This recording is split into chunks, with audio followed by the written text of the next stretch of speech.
are under attack. They are being called carriers of the Wuhan virus. Bigoted Chinese citizens are now driving a campaign of hate, especially against the Africans. A comic strip went viral on WeChat over the weekend. It begins with a worker dressed in protective gear. He says his work is not yet done. 4 dustbins are behind him. The next image shows another worker dragging a foreigner. He is labeled as household trash and thrown into a dustbin. Another sketch shows a man of color. He faces the same treatment. This comic strip seems to be inspired by real events, because Africans in China are now facing xenophobia of the worst kind. The city of Guangzhou is known as a Little Africa. It has the largest African migrant population in Asia. Earlier this month, fresh cases were detected among Africans living in the city. Fake news began spreading. One story claimed that 300,000 Africans are infected in Guangzhou, a claim that was later denied by the Chinese state television. But that could not stop a wave of racist attacks against the African community. Allegedly, many of them were asked to leave their rented homes, almost overnight. They are just not away. They don't even allow us to stay one place. We are just walking on the road. You see, they cannot give us house. They cannot give us hotel. They cannot provide a place we can stay. Racism and xenophobia is now growing.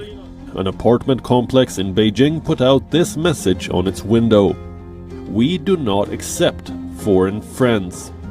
That's the message from the government, too. China has curbed the entry of foreign nationals. With the first reports of this outbreak, China began accusing the world of racism. China pointed out how its citizens abroad were being targeted, but Beijing is doing little and saying nothing about what's brewing in its own backyard. Bureau Report, WION. World is... Hey, my busy buzzies. If you guys made it this far, I want to say thank you for the support.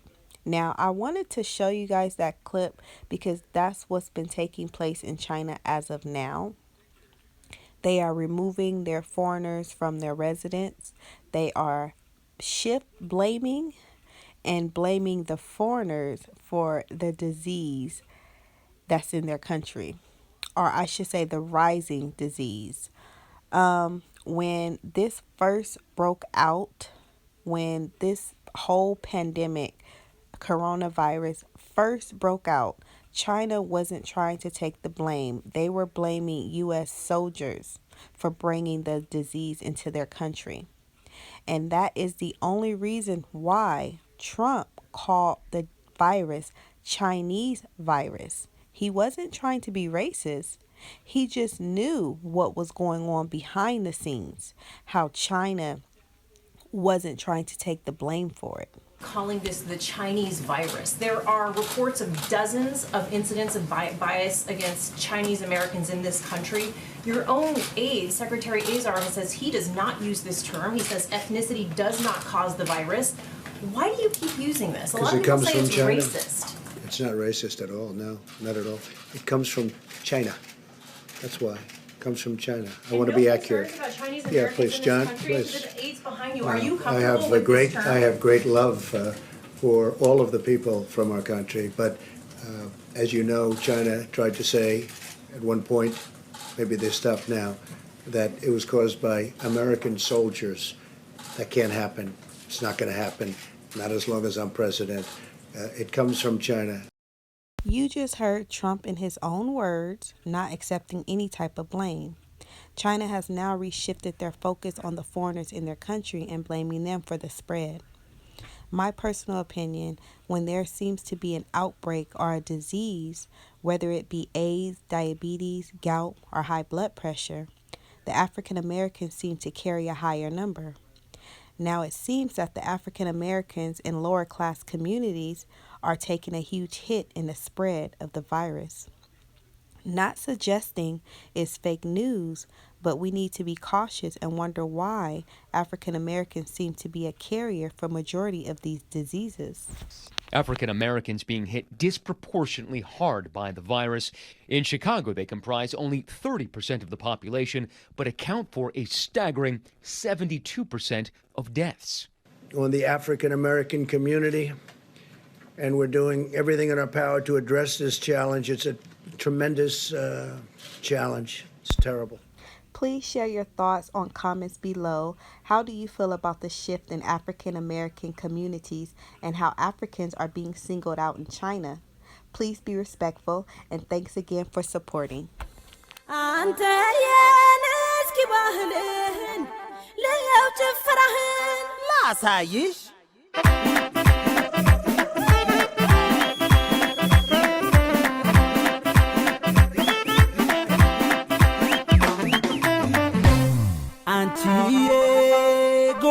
Yaminetisi, Yamral Tikasas,